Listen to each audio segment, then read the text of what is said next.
The times, they are a-changing. The US these days sometimes looks like an opponent of countries that try to defend their freedom, and Germany no longer seems to care about debt.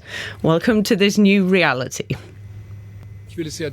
I want to say this very clearly. In view of the threats to our freedom and peace on our continent, the same must now apply to our defense, whatever it takes. Whatever it takes. Big words this week from Germany's likely next chancellor, Friedrich Merz from the Conservatives. It's a massive plan. Germany wants to rearm, invest massively in infrastructure, take up huge amounts of debt, and do away with the by now infamous debt brake. So, just a quick reminder, Merz is currently trying to form a coalition government with the Social Democrats, and so they announced this plan together. But the juicy bit, Friedrich Merz had ruled a lot of that out during the election campaign period, and there are hurdles before this defence and infrastructure bazooka can become reality. Plus, even if it does get approval in Parliament, what would Germany have to spend this money on? We will give you a full Berlin briefing on all of this in this episode. And to break it all down, I have my colleague Ralph Bollmann here from FAZ Sunday newspaper. Thank you very much for coming to our studios here. Thank you for the invitation. And we're also joined by Benjamin Hilgenstock from political think tank DGAP. He's on the line from Kyiv, Ukraine. So let's start with you, Ben. How did that announcement from Berlin go down in Kyiv, where you are right now? Well, to be fair, there's a lot of news right now, which can be quite overwhelming. I think it's seen as an encouraging sign, in particular following the entire nightmare that transpired with President Zelensky's Oval Office meeting and everything that has happened since then on all the signals that have been sent by the US. So having this commitment from Germany, one of Ukraine's most important allies in Europe, and also signaling this understanding that we are living in a new reality, I think is perceived positively here. But again, the news can be overwhelming and hard to digest. Yeah, it's happening at lightning speed, all of this. Ralph, what was your initial reaction when you heard that announcement made by Friedrich Merz and the Social Democrats? Well, it's really a so-called Zeitenwende. It's turning point. The Chancellor, turning point, as Chancellor Olaf Scholz said it 3 years ago. But 3 years ago, it was only a little changing time. And now it's really, especially for Germany, politics oriented towards stability and debt brake and so on. It's really a turning point of German politics. So before we do the analysis, can you break it down for us? What was in that plan that they announced? First of all, the debt brake is killed for all the military expenses. Only 1% of the GDP is in a normal budget, and the rest is illimited. First, they had discussed if it should be 400 or 500 billions of euros.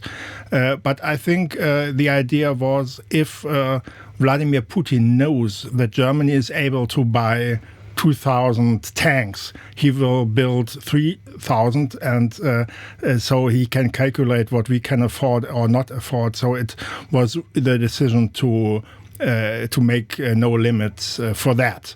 And on the other hand, to balance this for domestic politics and for the Social Democrats and also for the population who could ask, we can afford tanks and airplanes for the military and so on, but we have a railway which doesn't work and so on. We have another 500 billion euros for infrastructure. And that's the other part of the game. And so it's...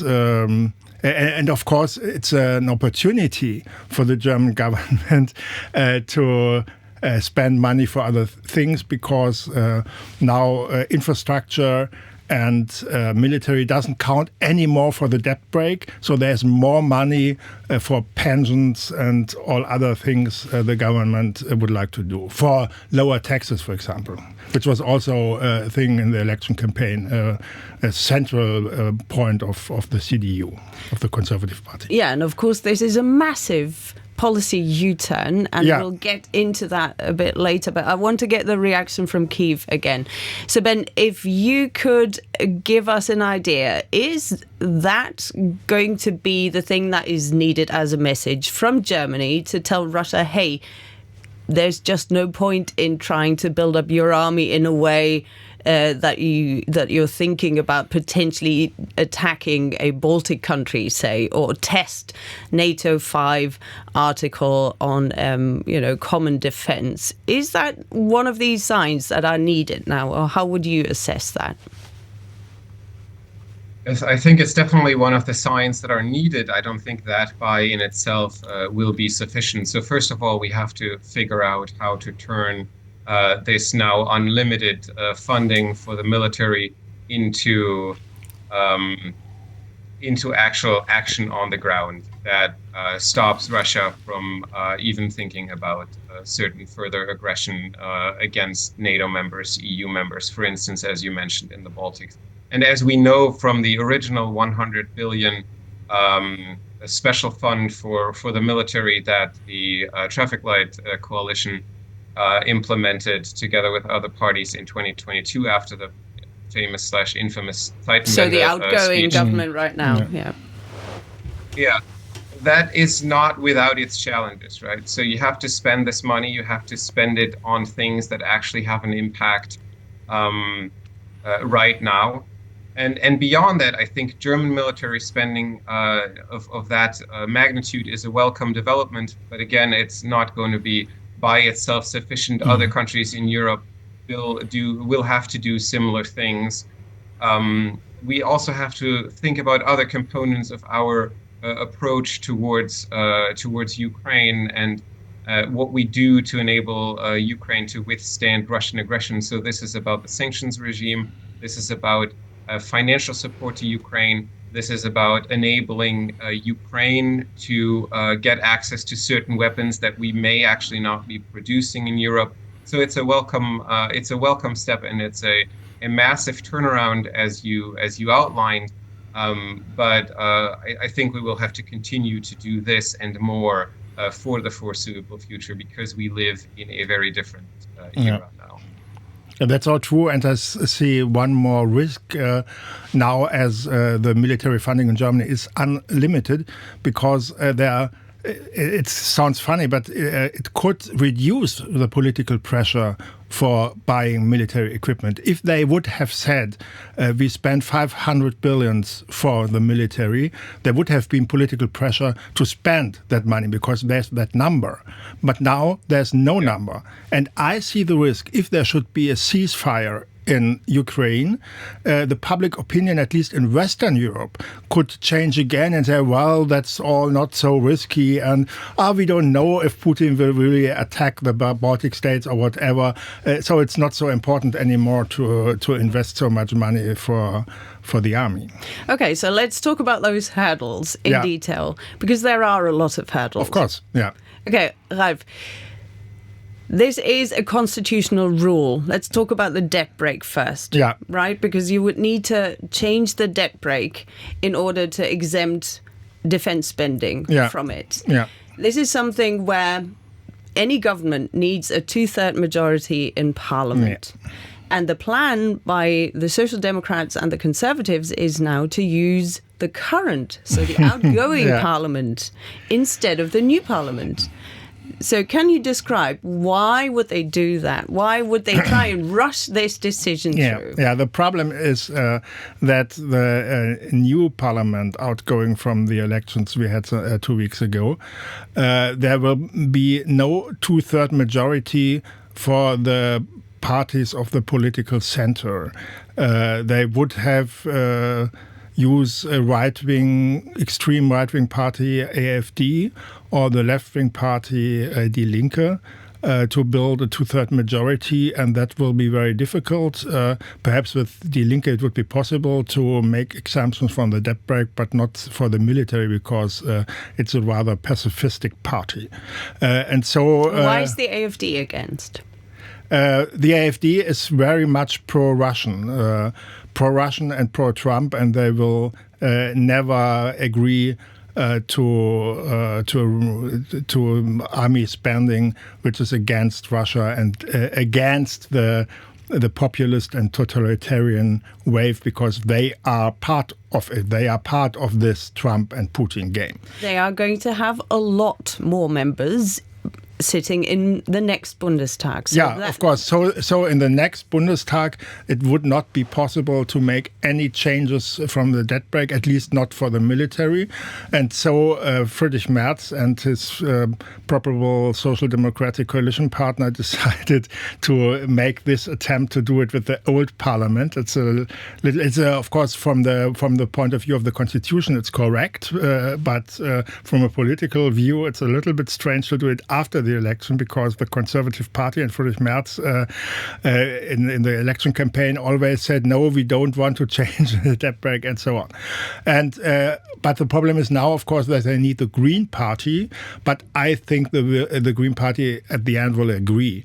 They are now... The Green Party are in support of they are in support. That is also important to explain, of course, to the audience, because it's not self-evident, but the Green Party is the strongest political party in Germany supporting the Ukraine, very much more than the Social Democrats, for example. So they agree with that. But I think they want to show, of course, that they make own accents, and in this infrastructure package, they want to have more climate action. But I think at the end, that will be not an obstacle, which is not really an obstacle. Yeah, and some people are saying now, essentially what Merz is suggesting is something that he ruled out during the election campaign, but he's now translating essentially the Greens' election manifesto into real-term politics. Is he just a pragmatist? And much more, even, because when the Greens talked about modifying the debt brake, they didn't speak about 500 billion or something like that. The idea was very much smaller amounts. But I think that is one sign of the tradition of the German conservatives, of the Christian Democrats, that they were always very pragmatic and very open to changes and to change their policies. Even the great chancellors such as Konrad Adenauer, Helmut Kohl or Angela Merkel did this. I personally didn't think that Friedrich Merz is such a pragmatic person, so I'm a little bit surprised. But he denounced himself to be the chancellor who doesn't make any compromises. Yeah, exactly. As a biographer of Angela Merkel, I always was a little bit skeptical about him. And we can talk afterwards about the problems of the package, but that I think it is positive that he showed this sense of pragmatism. At the beginning, you were quoting Bob Dylan, the times they are changing. Yeah. Did you see the film with Timothy? I did. Yes. And there's in that song he says when the water is going up, you have to swim, not to sink like a stone. And I think that was now the argument and the justification to say, well, with the scene in the White House last Friday with Trump and Zelensky, times have changed, and so we have to swim. That was the idea. As well. But I think, of course, a little bit it's also they pretend or they use Merz and the Social Democrats. They use these changing times for their own purposes, for reducing the fiscal pressure on the new government. Yeah. I mean, just to come back to Bob Dylan for just 1 second, because everybody, I think, has to watch this film. Yeah. Because it's just a fantastic portrayal of And not only of that period. Of that period. And I just thought, wow, it is so highly topical again. You know, Cuban Missile Crisis, etc. All these threats that for a long time just seem to be able to contain, you know, the threat of nuclear. Yeah, but I think it's in a certain sense it's very much difficult because at least after the Cuban crisis, people thought that times are changing, but they are changing to the better, and now we all have the impression that times are changing to the worse. Yeah. Lots of people backpedaling. Yeah. Okay, one last hurdle before we go back to Ben in Kiev. Is, of course, the people in Friedrich Merz's own party. There are lots of people who are skeptical. They campaigned on that ticket. We stand firm. We want to keep the debt brake in place. We need fiscal stability. And this is also how they managed to keep the pro-business, the liberal FDP party small. They took away their main topic, essentially, saying, no, if you want the debt brake to stay in place, then vote for us, not for them. With the result that a former government coalition partner is now out of Bundestag. They're not going to come in again. And so, of course, there are lots of people within the Conservatives who are skeptical. But is he going to be able to convince them, do you think? You know, the Conservatives. I think so. As I already mentioned, the Christian Democrats are a pragmatic party. And at the end, I don't think that... and they have the chance now, after only 3 years of opposition, that one of them becomes chancellor again. And at the end, I don't think that they will risk the power, the office of the chancellor, for the criticism to that. I think the point now is today and tomorrow they are talking with the Social Democrats about all the other topics, tax and so on. We have to add perhaps that we're recording on Thursday, the 6th of March in the morning. So we can't cover anything that's happening in Brussels on Thursday afternoon because, of course, decisions there also have an impact on what's happening in member states. But this is something where we're going to be focusing on the discussion here in Berlin. As Ralph was saying, there is going to be a special session in Bundestag next week. And of course, coalition negotiations or the preparatory talks, they are underway and they're ongoing. Right? Thank you for the explanation. I think it's important because if you watch YouTube and then you see what are they talking about, they made that massive decision in Brussels. Why they're not covering that. That's true. But I think the point is that there's a certain pressure for Friedrich Merz to obtain successes in the coalition talks about other topics such as lower taxes, migration, and so on, the social expenses. And I think migration could be difficult as well with the Social Democrats and on the European level.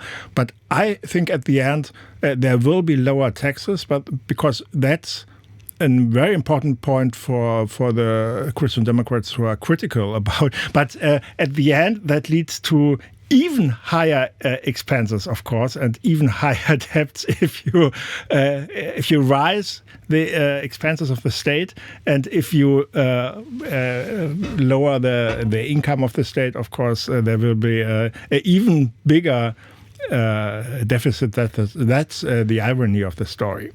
Let's see whether Ben in Kiev agrees. Ben, you're a financial expert and you've also in the past, for example, helped prepare the World Economic Outlooks. Does this plan make sense?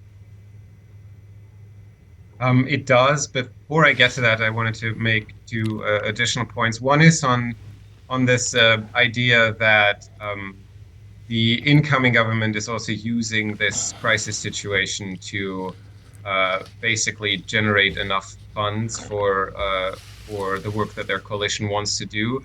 I mean, if we look back to the outgoing government, the fundamental thing that ultimately brought down this coalition is that there was not enough money to paper over any conflicts between the parties. At least the constitutional court's ruling on the special fund, right? So, and any new government would have eventually faced this problem that there is simply not enough money to deal with the investment backlog that we've accumulated for I don't know how many decades, for the additional military spending that is needed, and that was going to be needed without the Oval Office disaster, and other measures that are needed to get the German economy back on track. So I think, yes, they're using this as a bit of an excuse as well, but this was always going to happen.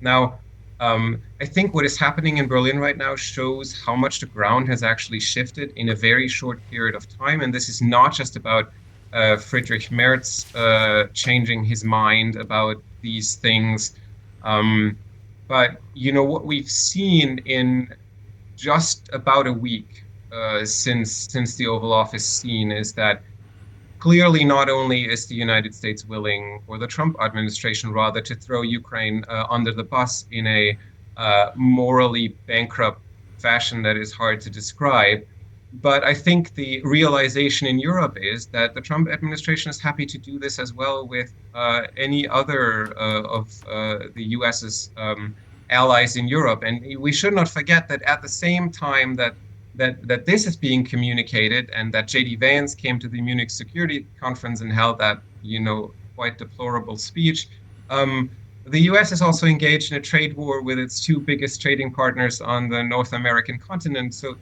this all fits kind of into the bigger picture.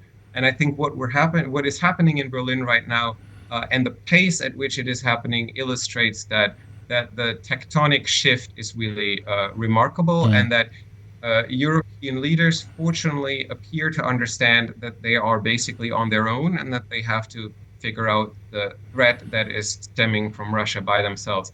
And it's not no longer a theoretical argument that if Ukraine uses this war, then Russia will come after us. We just don't know anymore if the United States would stand up for any of its allies in Europe should there be any kind of Russian aggression towards the Baltic states, or whatever kind of stepped up hybrid warfare. And it doesn't mean Trump needs to officially withdraw from NATO. He just has to communicate that he's not going to lift a finger. And I think that realization has set in. Now, about your question on the merits of this plan, I think this spending is simply needed. I said not only is this about Friedrich Merz changing his mind about debt, but it's also about the procedure of using the current Bundestag to pass these constitutional changes. I think we're just beyond these kind of considerations. And this is a message that has been well understood in Kiev for obvious reasons for about 3 years or more. It has been understood in Poland and in the Baltics and other Eastern European EU and NATO members. And we were a little bit late to the party, but I think the message has been received. Now, on the merits, I think it is a sensible approach, and I also think it's possible for Germany to do that for several reasons. First of all, because of the debt brake, we kind of have reduced our debt to GDP ratio quite considerably since, say, 2010 or thereabouts. Despite the additional money that was needed for the European debt crisis, despite the additional money that was needed for COVID relief. So Germany is in quite a good fiscal position to borrow. Unlike France or Italy, level. Right? When you look at defense, for example. Exactly.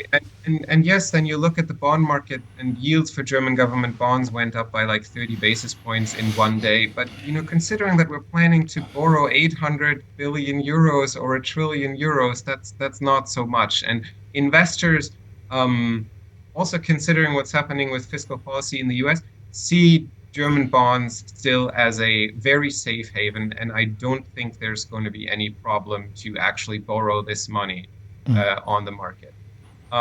If it generates, which it likely will, additional economic growth or economic growth at all, considering the current situation that we're in, then I think this is manageable over the foreseeable future in terms of the kind of debt burden that the German government is going to have to carry.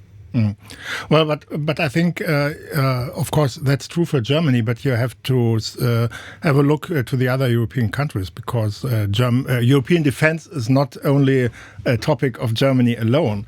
And I'm not sure if Italy, France, UK are able to spend so much more money for defense because they already have a high debt rate or debt GDP ratio. And so it will be quite difficult, especially UK is in deep fiscal problems. We don't have so much a look to that from the continental European perspective because they are not a member of the Eurozone. But Keir Starmer was struggling with the debt crisis of his country already before the new turn of international politics. And the same goes for France, for President especially, Macron. Yeah, and also he can feel Marine Le Pen breathing down his neck. They're going to have elections there in 2 years' time. And also what is true, I mean, Ben, you're in Kyiv. So, of course, your perception is the threat is tangible, right? It is literally tangible for you every day. The further away you are from NATO's eastern flank, that's also a truth. I just wanted to say, right? The less people feel it. The only country which is a little bit better off economically at the moment is Spain, but Spain is so far away. I'm not sure if Spain feels so much threatened by Russia and Vladimir Putin. Yeah. Well, but I mean sorry. Yeah, you were going to say something, Ben. On the Kiev perspective, of course, all of this hits home almost literally. That there is an air alert basically every night or several times, and then it depends a little bit on what kind of air alert it is. Is it a Shahed drone? Okay, that is fine. You go back to sleep. Is it a ballistic missile? Then you probably should not go back to sleep. And the Trump administration is currently doing things that will be somewhat difficult for Europe to offset. So.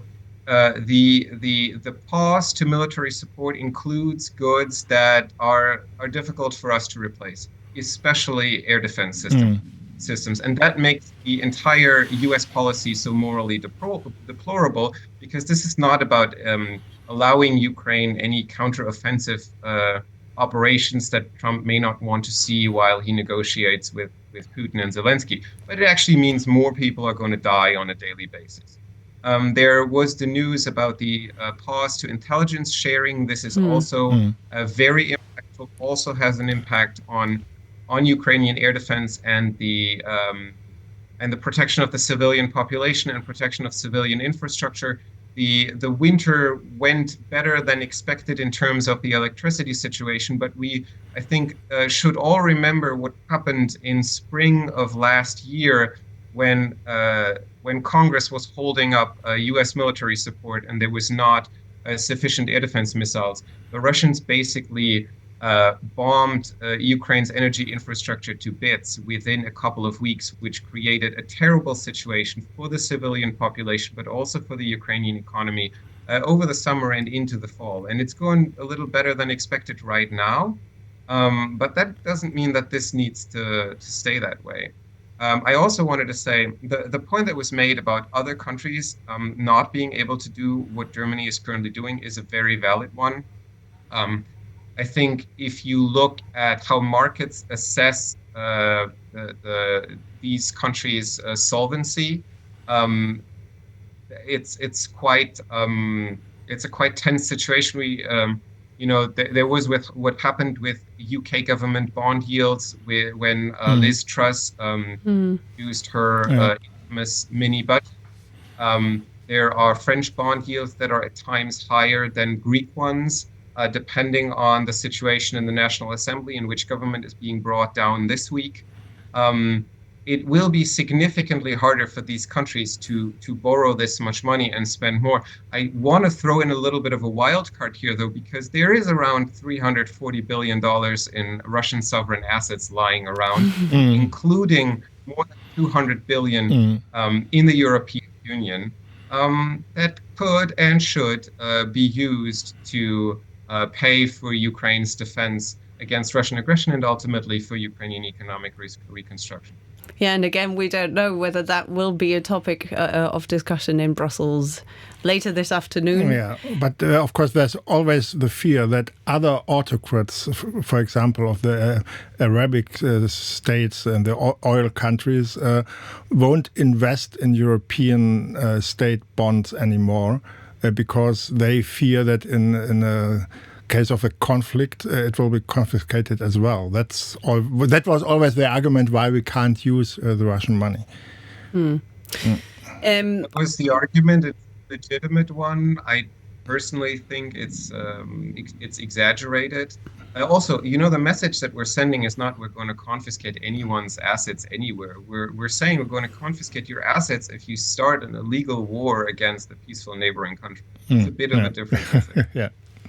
So I would like to end this episode with a sort of an outlook, because of course we could go into all sorts of details, but I want to stay on the personality of Friedrich Merz for just a little longer, because as Ben has highlighted now, you've also highlighted, Ralph, Berlin could potentially be taking massive steps. So, people are waiting to hear from Europe's largest economy and Ukraine's largest supporter after the US. What is your plan? What are you going to be doing?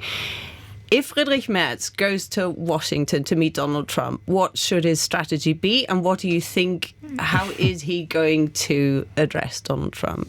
That's a good question, because since Friday, my impression was that Friedrich Merz was the most outspoken European leader or future European leader against Trump, because the Macron and Starmer always tried to find a compromise.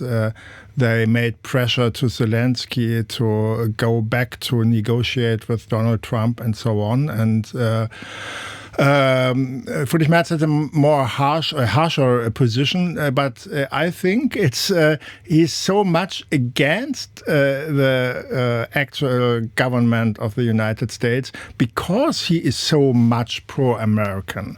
And his vision and his idea of what is America, what are the United States, and the values and the Atlantic ties and so on.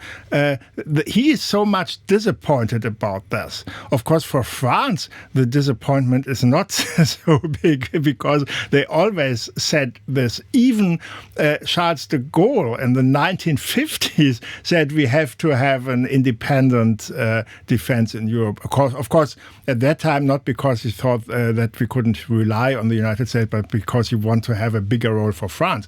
But that was always the French position, and so there's not so much a disappointment like in Germany and like in the person of Friedrich Merz. Ben, can I have your thoughts? What should Friedrich Merz's strategy be, or what will it be when he first gets to meet Donald Trump in Washington in the White House? Well, what will it be is very difficult to assess. What should it be is, I think, in my view, a clear message that that Europe is prepared to do what is needed to deal with Russian aggression, not just in Ukraine but beyond, and also a very clear message what we are in Europe willing to accept and what we're not willing to accept. So, if Donald Trump wants some kind of a negotiated settlement to the war in Ukraine, that includes some kind of territorial concessions, that can all be talked about.